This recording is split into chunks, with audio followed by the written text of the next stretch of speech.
So I finished putting in my rear control arms, my Apoc Industries rear control arms on my Hummer.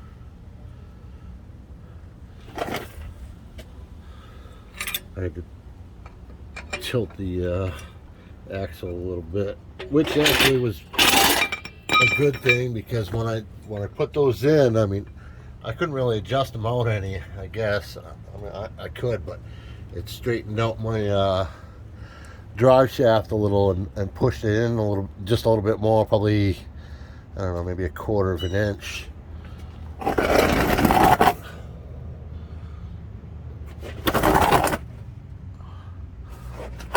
Fucking grease everywhere. My grease gun was acting up.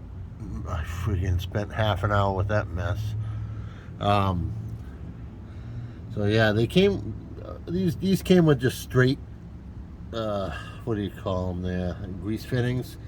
And because of the location, I went out and I bought some assorted ones. I put some 90-degree angle ones on top of here. It's probably a mess in there. You really can't see it. I can't tell from here. Oh.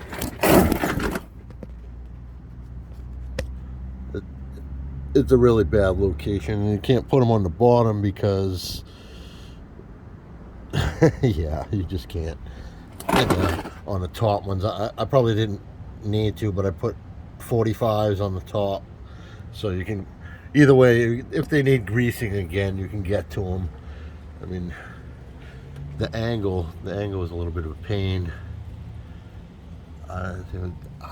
These were specific for Hummer, but the H2, but I don't know. Maybe I'm just not lifted enough. I mean, 6 inches. Well, the rear is more like 8 inches because of those pucks, but yeah, I still got to tighten the top nuts. The bottom nuts are tight. Yeah.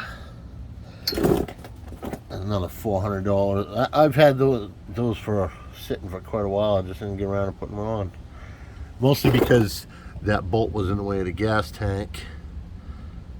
I mean, the gas tank was in the way of the bolt, and whereas I had to do the fuel pump a few weeks back, I did that one, and I just got around to the other 3 today.